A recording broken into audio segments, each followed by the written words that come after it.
Ainsley didn't love me. He was dating me to get back at his ex. He charged me for everything, holding hands, hugs, kisses, and he always looked utterly reluctant. At first, I pursued him relentlessly. But when I grew tired of the game, he wouldn't let me go. Waking from a hangover, he kissed me senseless, refusing to be pushed away. Exasperated, I blurted out, "Ainsley, are you short on cash or something?" Ainsley's first love, Willow, had dumped him. The moment his family's fortunes took a downturn, she'd abandoned him for a wealthy heir and moved abroad, sending him a curt breakup text from the airport. He must have been devastated. It was the only explanation for tripping and hitting his head on the sidewalk. I rushed to his apartment with a massive fruit basket. He opened the door, a bandage on his forehead, his handsome face expressionless. His eyes flickered at the extravagant gift, but he took it and stepped aside, letting me in. "Ainsley," I tried to comfort him. "Don't be too upset." He mumbled, Seeing the instant ramen container on his desk, a wave of pity washed over me. "Is that all you're eating?" He sat down at his desk. "Just something to get by." A resume lay beside him, his computer displaying a job search website. Life had clearly been hard since his father's business collapsed. I couldn't help but take his hand. "Let me take care of you." He slowly looked up, an unreadable expression in his eyes. Blushing, I whispered, "Actually, I've always liked you."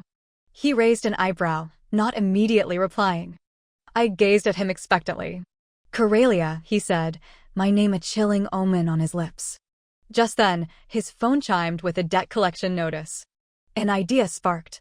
"How about this?" I blurted. "If you'll go out with me, I'll pay you for affection. Hand-holding, kisses, hugs. Each time, I'll pay. I won't expect anything more. And if it doesn't work out, we'll break up after 3 months." Immediately, I regretted it, worried he'd feel insulted or think I was some kind of creep. Ainsley studied me for a long moment, probably thinking of his gold-digging ex. A flicker of amusement crossed his lips.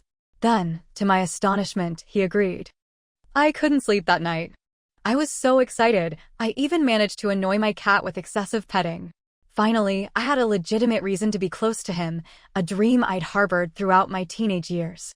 Our first Valentine's Day together, I nervously invited him out, hoping to take our relationship to the next level. Ainsley saw through me, but he agreed to meet. He'd lost weight, looking haggard. According to his friends, Willow's departure had hit him hard. I felt sorry for him, but also a twinge of selfish relief. If not for this, would I ever have had a chance with him? I felt terrible. The first time I held his hand in public, Ainsley frowned, visibly restraining himself from pulling away. His palm was warm and dry, his fingers long and strong. Just a few weeks ago, this would have been unthinkable. Watching other couples stroll by, I secretly yearned for the day we could be like them. After the movie, Ainsley walked me home. When he made no move to leave, I blurted out, "Can I have a kiss?" He gave me that look again, one eyebrow raised, sending a shiver down my spine. I quickly pulled out my phone, transferred him some money, and showed him the confirmation. Ainsley leaned in, his face close to mine. My heart stopped. Then he hesitated, a slight frown creasing his brow. Terrified he'd change his mind, I stood on tiptoe and pecked him on the lips. My cheeks burned. I didn't dare look at him for a long time. I'd expected him to be at least a little flustered, but he was completely unfazed, as if nothing had happened. "Right. It was just a transaction." "I should go," he said. I nodded, then stopped him. "Wait." I handed him a Valentine's Day gift, a designer belt. He took it, glanced inside the bag. "Thanks. You shouldn't have." Even though we were officially dating, Ainsley remained distant. He rarely initiated contact, his replies always brief. If he could say something in 10 words, he wouldn't add a single punctuation mark. If I texted too much, he'd snap, "Coralia, don't you have anything better to do?" "Nope," I'd reply. "I'm free. Want to come over for dinner after work? I'll cook for you." "I'll grab something downstairs," he'd say. "I'm a really good cook, I promise. Just tell me what you want." A few more dates, and you'll have a month's salary. Perhaps worn down by my persistence, he finally relented one evening. "I'll be over after work." I jumped up, practically sprinting to the kitchen to check the fridge. It was stocked with all his favorite foods. At 7 p.m., Ainsley arrived, dressed in a hoodie and jeans, looking like a college student. "Sorry I'm late. Traffic." He paused, noticing the men's slippers by the door. "I bought them for you." "They're new," I said eagerly. He gave me a knowing look. During dinner, I cautiously broached the subject of moving in together. "Your place is so far out. The commute must be killing you." "I live so close to your office, just a short bike ride." "You could avoid all that rush hour traffic." After his family lost their house, he'd moved to a cheaper apartment to save money. But if we didn't live together, how would I ever get close to him? Ainsley stared at his phone, a shadow passing over his face. Then, he looked up and smiled. "Okay."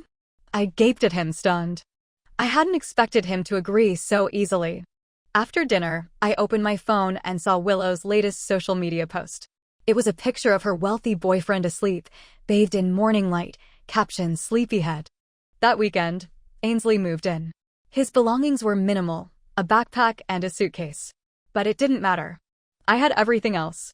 "Where will I be sleeping?" he asked, looking around.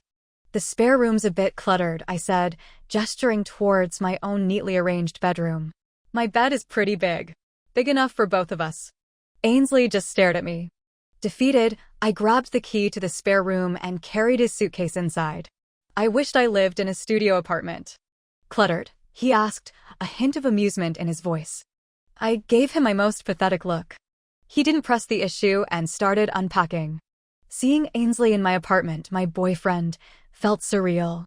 I cherished every moment of our precarious 3-month agreement. Determined to make him fall for me, I went to extraordinary lengths. I started waking up before 7 a.m., following him around like a puppy while he brushed his teeth and washed his face, then clinging to him for a morning kiss. Ainsley clearly wasn't used to it. He'd endure it stiffly, lips unmoving, making me feel like I was taking advantage of him. But determined to get my money's worth, I'd push through the guilt and kiss him for a full 3 minutes. One morning, caught up in the moment, I almost went overtime. Ainsley pulled away abruptly, wiping his mouth. "Coralia, how many relationships have you been in? You're awfully good at this." Was he complimenting my kissing skills? Ironically, I'd perfected them on him. 2 weeks passed, and Ainsley remained distant, never initiating any intimacy. But I remained undeterred, showering him with affection. Poor thing. He must be going through so much with his family's problems. It was understandable that he was withdrawn. I bought him new clothes, making sure he looked as stylish as ever. I'd wait for him outside his office in the rain, holding an umbrella, worried he wouldn't be able to find a cab or that he'd be hungry after a late night. As for why I didn't wait inside, he didn't want his colleagues to see me. One night, I got up for a glass of water and found him in the living room, making coffee, his laptop still open. I asked him why he wasn't asleep. He rubbed his temples, looking exhausted. "A work project. The client needs it urgently." In that moment, I truly understood the pressure he was under. His father's business partner had run off with their money just as Ainsley was graduating. A development project had stalled due to permit issues, leaving them facing massive penalties. His father had gone to South Africa to try and recover the funds. He'd gone from a carefree young man with a bright future to someone burdened by debt, unsure when he'd see his father again. I sat at the table, fighting off sleep. "I'll keep you company." He gave a small smile. "Feeling sorry for me?" I shook my head. "You're amazing. Even more so than before. I really, really like you." His smile faded. He didn't reply. Later that night, I drifted off at the table. When I woke up, I was in my bed. There had been no romantic carrying-to-bed moment. Ainsley had simply woken me up, and I'd walked back to my room myself. Gradually, Ainsley's demeanor softened. He'd cupped the back of my head when we kissed. He didn't seem as resistant to holding my hand in public. Once, when we were almost separated by a crowd, he'd gripped my hand tightly and pulled me back to him. On my birthday, he asked what I wanted. Blushing, I said I wanted to touch his abs. He winced. "No." Slightly disappointed, I said, "Okay, then a kiss." I expected him to refuse, but he surprised me. "All right." "Seriously?" I was taken aback. "No charge." He put his arm around my waist and brushed his lips against my cheek. "No charge." It felt perfunctory, but he'd touched my waist. That was a win. That evening, over a candlelit dinner, the atmosphere was so perfect, and Ainsley looked so handsome that I couldn't resist sitting on his lap and kissing him. He hesitated for a moment, then opened his mouth to the kiss. The longer we kissed, the warmer I felt, the hotter his legs became against mine. But remembering the overtime rate, I forced myself to pull away. His eyes were slightly glazed, his lips red. He looked adorable, but he also seemed displeased, frowning slightly. Just when I thought things were improving between us, his ex-girlfriend returned. Willow's first move wasn't to contact Ainsley, but to message me, asking to meet at a coffee shop. I knew it was a bad idea and refused. Then she said something that completely disarmed me. "I heard about your arrangement with Ainsley. You're buying his affection because you can't earn it. What do you think he is? He doesn't like you. You're forcing him." She continued, "If it weren't for getting back at me, do you think he would ever have agreed to this?" I went silent, feeling a deep sense of shame. I spent a long time thinking about what she'd said, wondering if I'd been wrong. Was forced affection truly what I wanted? Willow was Ainsley's first love. I knew how much he'd cared for her. He'd landed in the hospital after she left, drowning his sorrows in alcohol. I envied her. Even now, she was probably still the one he truly loved. After that conversation, I started distancing myself from Ainsley. I stopped holding his hand, stopped kissing him. There was no need anymore. He'd agreed to the arrangement because he needed the money. And his father's business was recovering. His partner had been found, the funds were covered. The stalled development project was back on track thanks to new zoning regulations. His problems were solved. He would break up with me as soon as our 3 months were up. At 7 a.m., I dragged myself out of bed. My internal clock, reset by weeks of early mornings, now woke me automatically. I followed Ainsley to the bathroom, going through the motions of our morning routine. As I finished getting ready, I noticed him standing beside me, as if waiting for something. "What is it?" I asked. He pursed his lips and went back to his room to change. That night, I lay on the couch, checking the time. Usually, no matter how late it was, I'd wait up for him, greeting him with a hug when he got home. I loved the height difference. Between us, it made me feel small and delicate in his arms. I didn't know if he felt the same. Come to think of it, he probably preferred taller girls. Willow was tall. Ainsley didn't come home until 8 p.m. I stifled a yawn, staying put on the couch. "Working late again? Did you eat?" He hesitated. "Yes. There's cantaloupe on the table," I said. He nodded, took off his jacket, and went to shower. He was quick, as always. He emerged moments later, hair damp, the buttons of his pajama top carelessly undone, revealing his collarbone and a sliver of his chest. I stared. He towel-dried his hair as he walked towards me, picking up a slice of cantaloupe from the coffee table. "You changed your shower gel," he commented. "Yeah, it's lemon," I said. "Refreshing. Invigorating. Just like him." "Have you showered yet?" he asked. Afraid of doing something I'd regret, I mumbled a yes and hurried to my room. This was torture. I'd always told myself it was Ainsley or a prestigious university. Now I had Ainsley, and it was far more complicated than I'd imagined. That weekend, we went to an amusement park. It was crowded. He reached for my hand instinctively. I flinched, pulling away as if I'd been burned. Ainsley frowned, looking at me quizzically. "I'm low on cash this month," I stammered, an excuse to create some distance. He didn't need my financial support anymore. And truthfully, my allowance had been cut. Abstinence was the only option. Ainsley's expression darkened. Just before Ainsley's father was due to return, he fell ill. Weeks of overwork and stress had taken their toll, compounded by mandatory work events and late nights. I received a late-night call from him, his voice slurred with alcohol. I rushed to pick him up from a restaurant. He leaned heavily against my car as I approached, his usual charm amplified by the alcohol. His eyes, normally sharp and guarded, were soft and slightly unfocused. I was terrified his boss, a notoriously flirtatious woman, would make a move on him. "He's been working so hard," his boss said, her tone surprisingly kind. "We wouldn't have closed that deal without him. Take good care of him. He can take tomorrow off." She handed me his jacket. I thanked her and, with the help of her assistant, managed to get him into the back seat. I struggled to get him into the elevator and then into my apartment. Just as I thought I could breathe, he mumbled in my ear, "Coralia, why are you so short?" So he did have a problem with my height. It's called petite, I retorted indignantly. He chuckled. Finally, I managed to get him into bed. His face was pale, his forehead damp with sweat. I checked his temperature, 100.8. He was burning up. He was muttering something in his sleep. I leaned closer. He was calling for his mother. She had passed away when he was young, a faint memory even to me. I stroked his cheek. "Mom loves you," I whispered.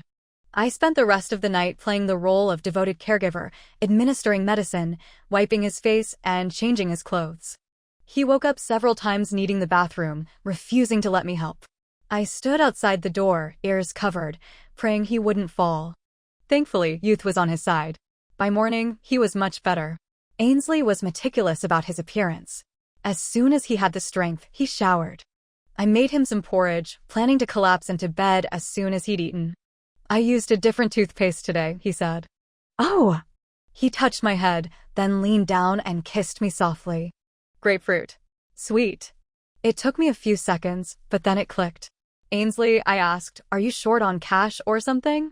He winced, looking at me as if I were an idiot. Willow and the wealthy heir broke up. Messily, it seemed. Not every well-off man was like Ainsley, looking for a serious relationship. Ainsley must have heard about it. He'd been acting strange lately, distracted, constantly checking his phone, taking calls outside, away from me. Feigning indifference, I'd ask, "Who was that?" He'd shake his head, silent. He wasn't good at lying. One afternoon, a friend texted, saying they'd seen Ainsley and Willow near the Peninsula Hotel. Were they back together? Honestly, I wanted to know too. The hotel wasn't far from my apartment. I arrived just as Ainsley was dropping Willow off. She seemed upset. They exchanged a few words, then she suddenly turned and hugged him. He was facing away from me, his expression hidden. Probably tender and caring. I felt a pang of envy. She could get a genuine hug from him without any conditions. Our 3 months were almost up. He'd made his choice. That evening, when Ainsley got home, my ginger cat, Marmalade, rubbed against his legs. He picked her up. Marmalade, who usually squirmed in my arms after 3 seconds, nestled contentedly against him. I was instantly annoyed. The hypocrisy. He'd charged me for a hug, but the cat got one for free. I went over and ruffled the cat's head, a little too roughly. Ainsley blushed. "What are you wearing?" Usually, I dressed conservatively around him, mindful of his discomfort. But tonight, I didn't care. "It's hot. Tank tops are comfortable," I said. His gaze lingered on my shoulders and collarbone. "True," he murmured.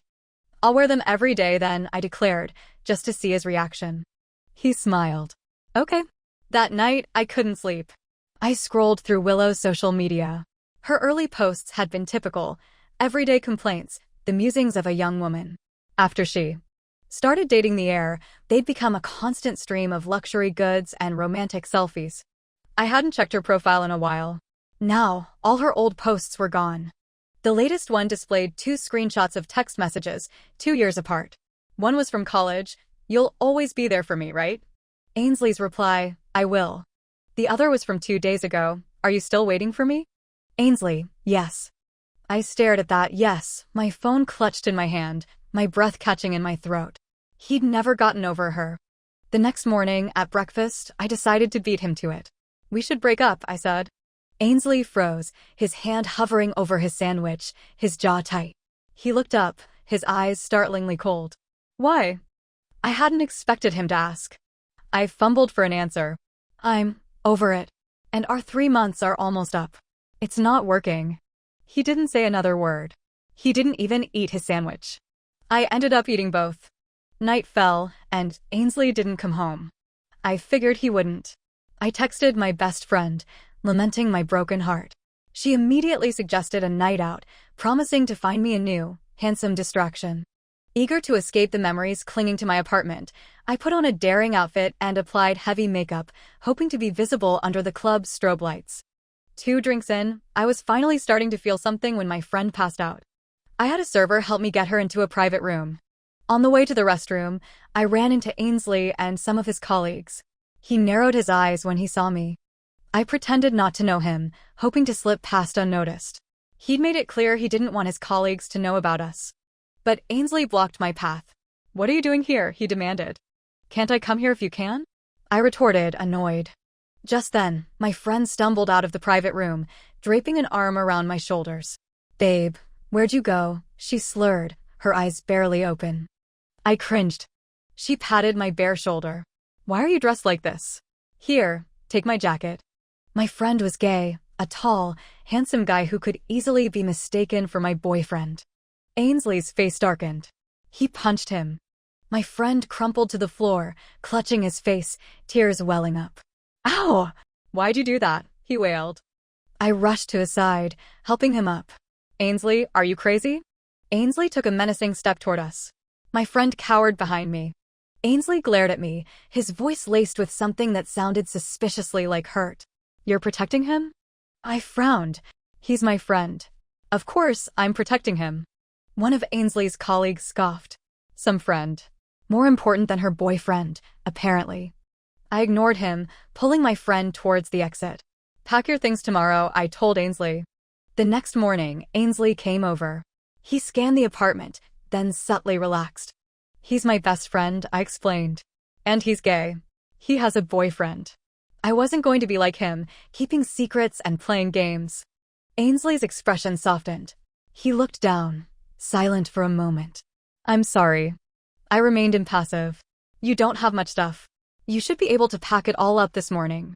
He pursed his lips and left. I hadn't realized how used to his presence I'd become. The apartment felt strangely empty. Curled up on the couch, I started thinking about getting a real job. I'd chosen to be a freelance animation writer because I liked the flexible hours. I only worked a couple of hours a day, but it barely paid the bills. While I was wallowing in my newfound freedom and unemployment, my family set me up on a blind date with someone 2 years younger than me. Reese. Even his name sounded young and energetic. Before, I might have refused. But after my experience with Ainsley, I decided to trust my family's judgment. When we met, he smiled. Are you sure you're not lying about your age? You look much younger. I'm just short, I mumbled. Good, he said. Otherwise, I'd feel like I was on a date with a high school student. I'm working on getting taller, I retorted. He stood next to me, comparing our heights. My nose barely reached his chest. The sudden proximity made my heart skip a beat. Reese took a step back, teasing, 5'4"? 5'6", I said, my blood pressure rising. Spending time with Reese taught me something important. Rich girls should date cute, younger guys. I felt a sense of clarity. What choice did I have, anyway? I deliberately avoided anything related to Ainsley. I didn't want to know if he and Willow had gotten back together.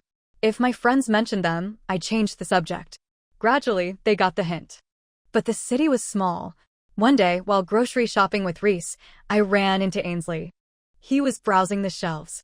He looked up, and our eyes met. I tried to appear nonchalant, but I wanted to leave. He watched me for a moment, then started walking towards me. Thankfully, Reese put his hand on my shoulder. Ready to go? Yeah, let's go, I said quickly. We went to a restaurant. 10 minutes after we sat down, Ainsley walked in and sat at the next table. With Willow. So they were together. I stared down at my drink, numbly stirring the ice with my straw. What's wrong? Reese asked. He was perceptive. He'd noticed my change in mood at the supermarket. My ex, I mumbled. Reese blinked. And the girl? I just looked at him. He smiled. It's so hot. Want to go swimming? Was this a normal first date activity? I don't really swim. I can teach you, he offered, a hint of pride in his voice, like a little boy showing off. I was on the swim team. Don't all girls like abs? Want to see? His waist did look pretty narrow. Now I was blushing. Ainsley, what's wrong? Willow's voice, laced with concern, drifted over. I glanced over. Ainsley was frowning, water sloshing from his glass. He wiped his hand on a napkin. Nothing. Suddenly self-conscious, I said to Reese, it's getting late. Maybe another time. He didn't seem offended. Okay, he said, smiling. Ainsley stood up abruptly. I have to go, he told Willow. And he left. Willow looked annoyed. After dinner, Reese walked me home. As we strolled along, he took my hand. It had been so long since I'd been in a normal relationship where affection wasn't transactional that I was almost startled. As dusk settled, he leaned in close, his voice low. Want to invite me up? I was about to tell him he was too young when he put his hand on my waist and kissed me. Just as his lips touched mine, I was pulled away by a strong hand. Ainsley gripped my arm, his face a mask of anger. Are you stupid? Letting him take advantage of you like that? He's just as good-looking as you, I retorted, surprised and irritated. Maybe I'm taking advantage of him. Ainsley tightened his grip, his knuckles white. It hurt. Tears pricked my eyes. You were the one holding my hand, I protested. I didn't touch you. Ainsley's face turned an interesting shade of green. Reese watched us, a thoughtful expression on his face. Do you like him? Ainsley demanded. Yes, I said, my voice thick with unshed tears. I like cute, sweet younger guys. They're more considerate, more affectionate, better at everything. And they don't charge by the hour. And they don't cheat on you with their exes, I added silently. A shadow of pain crossed Ainsley's face. He released my hand. Reese took my arm. We should go, sis, he said. The way he said sis, soft and somehow suggestive, sent a shiver down my spine. I tried to maintain my composure as I walked away with him, ignoring Ainsley completely. When the elevator reached my floor, Reese didn't get off. Still want me to come up? He asked. It took me a second to realize what he meant. I stammered, sorry, I think I need some time. He smiled. No problem. Call me when you're ready. He was surprisingly mature for his age. 2 days later, I couldn't find the manuscript I was supposed to be editing. I had a habit of printing out drafts and marking them up. I searched everywhere, panicking. Finally, I called Ainsley, hoping he might know where it was. It's in the second drawer on the left side of your desk, he said calmly. I found it, astonished. How did you know? He sighed. I told you that already. I had a terrible memory. Ainsley had often organized my things while he lived with me. And your period is due soon, he added. You're probably out of pain medication. Make sure you get some. I blushed. How do you remember these things? Just check. You don't want to be caught off guard. He paused. Try not to stay up too late. After I hung up, I felt a pang of sadness. I had terrible cramps and heavy periods. Several times, I'd stained the sheets, and Ainsley, despite his fastidiousness, had carried me to the couch and changed them without a word of complaint. He'd even make me soup and hold me when I was in pain, warming my stomach with his hands. Back then, looking at his kind, patient face, I'd thought, if only he loved me. My deadline loomed. I pulled an all-nighter, finally sending off the revised manuscript with a sigh of relief. I ate something, then collapsed into bed. I slept soundly, waking up to darkness. I reached for the bedside lamp, but nothing happened. What was going on? I checked my phone. The entire neighborhood had lost power. My heart sank. I had night blindness. I was practically helpless in the dark. I lay in bed for 5 minutes, then my stomach grumbled, forcing me to get up and search for food. I'd barely taken 2 steps when I tripped over something soft and furry. Marmalade meowed plaintively, reminding me to refill her food bowl. I scooped her up, turned on my phone's flashlight, noting the low battery, and hurried to the fridge. 1 yogurt and some scallions. That was it. I sat on the couch, eating the yogurt, which suddenly tasted as bitter as alcohol. I posted a pathetic plea for help on social media, power outage. No food. Pitch black. Every shadow looks like a monster. Only my starving cat is keeping me company. 5 minutes later, the only responses were laughing emojis and ghost stories. I closed the app, feeling dejected. Only my mother called, advising me to go to sleep and feed the cat. I was miserable. Just as I was pouring cat food, there was a knock at the door. I froze, every hair on my body standing on end. My phone buzzed with a message. Ainsley, it's me. Open up. Confused, I used my phone's flashlight to open the door. He was holding a bag of takeout, the aroma filling the air. He was slightly breathless, like a delivery driver who'd just run a marathon. Eggplant and pork? I asked. You said you were hungry. I noticed the sweat on his forehead. The elevators are out, too? He just looked at me. You walked up here? I asked, horrified. I live on the 23rd floor. He walked past me, setting the bag on the table. Eat. His usually impassive face looked incredibly dear to me in that moment. I got winded climbing 5 flights of stairs. He'd climbed 23 just to bring me food. Have some water, I offered, pulling a bottle from the bag. He shook his head. There's only one. You drink it. I just had a whole yogurt, I said, feeling guilty. You said you had no food. Just then, my phone's flashlight died. I yelped, grabbing Ainsley's arm. My phone's dead. He looked exasperated but patted my hand reassuringly. I brought an emergency light. After I ate, he even cleaned up the takeout containers and sorted the trash. The power might not be back on until tomorrow morning, I sighed. What are we going to do? You were working all day? He asked. I nodded. He was still standing there. Are you leaving? I asked tentatively. He paused. Do you want me to stay? Maybe you could just leave the emergency light? I suggested, torn. In the dim light, he looked at me, his jaw clenched. My legs are tired. I need to rest, he said. Oh, right, of course, I said. 23 flights of stairs. I could understand that. 3 minutes later, I asked, how long will the battery last? 2, maybe 3 hours, he replied. What am I supposed to do after that? I panicked. Sleep. I slept all day. I can't sleep now. He seemed to smile. Turn off the light. Conserve the battery. While you still can. I switched off the light and instinctively moved closer to him on the couch. Having another living, breathing person next to me was strangely comforting. The darkness heightened my other senses. I couldn't see anything, but I could feel his breath on my face, warm and close. He seemed to be looking at me. His hand rested on my waist. Did you come because of my social media post? I asked. Yes. I suddenly remembered something. Are you back together with Willow? No. I tilted my head up, my lips brushing against something cool and soft. His lips. I froze. His hand tightened on my waist. His breath hitched. Even in the darkness, I could feel his gaze on me, burning and intense, yet somehow restrained. After a long hesitation, I finally voiced the question that had been plaguing me. Do I still have to pay? I asked, my voice barely above a whisper. My mom cut off my allowance. After a moment of silence, Ainsley took a deep breath. No. I was about to shift away when he asked, his voice low, what about you? Are you with that guy? No, I admitted. We just met. And after last night, things were probably over between us. Then why were you letting him hold your hand? He mumbled. Ainsley, I said, surprised, are you jealous? Before he could answer, the lights flickered on. The power's back, I exclaimed, then turned to look at him. He was staring at me. He simply nodded. I want to plug in my phone, then said, you should probably go. You have work tomorrow. He came up behind me, taking my wrist. I turned, meeting his gaze. Don't break up with me, he said. I was stunned. What about Willow? I asked.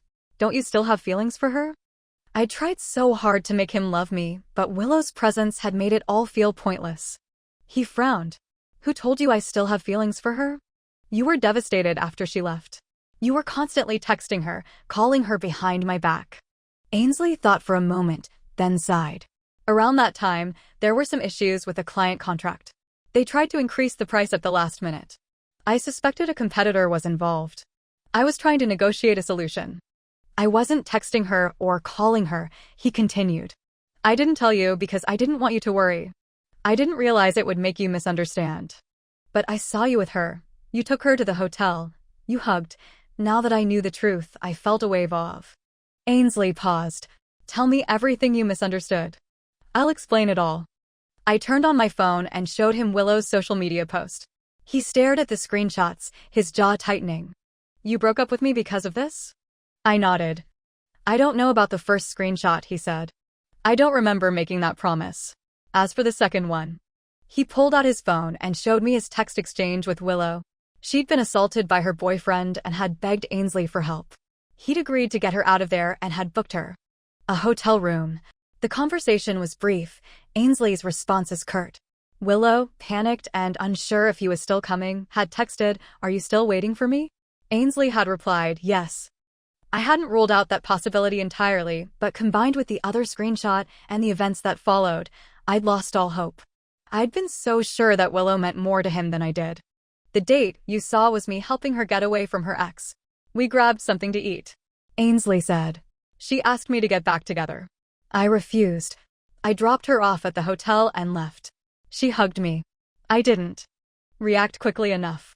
He sounded almost apologetic. She tried to contact me a few more times, but I ignored her. Seeing us at the restaurant was a coincidence. That explanation I could accept. Emboldened, I finally voiced my deepest insecurity. I always thought you were only with me to get back at Willow for leaving you. Ainsley was silent for a moment. He didn't deny it. At first, maybe there was some of that. But not because of Willow. After my family situation, I saw a different side of people. I knew people could be selfish, but seeing it firsthand, it was hard. I thought you were like them. So, in the beginning, I didn't invest much in our relationship. But then, somewhere along the way, it changed. He squeezed my hand. Even though I told myself you were just infatuated, that you'd get bored and move on. I never got bored. I protested. He looked at me, his voice low. You said you were over it when you broke up with me. You're holding on to that? I exclaimed. I told you I liked you 1,000,000 times, and you didn't believe me. I said I was over it once, and you take that to heart. He smiled. So you're not over it? Before I could answer, my phone buzzed with a message from Reese. He'd sent several texts checking on me and had even called. I glanced at Ainsley, then texted back, I'm fine. The power's back. My phone was dead. Reese, good. I was worried you'd be scared in the dark. Make sure you eat something. Me, okay. I hesitated, then added, Ainsley brought me food. Reese, congrats. He was handling this remarkably well. Ainsley saw the exchange and said stiffly, he's not right for you. Why not? I asked. I saw him buy condoms at the supermarket that day. He paid for them separately. Suddenly, it all made sense. That was why Ainsley had been so angry seeing Reese walk me home. Wow, I said. Today's young men are so forward. He even invited me to go swimming. Ainsley picked me up and carried me towards the bedroom. If you want to go swimming, he murmured, I can take you. Was he suggesting what I thought he was suggesting? I grabbed the doorframe, feigning shyness. Wait. I don't have any money. He grinned, his eyes darkening. You can owe me. The end.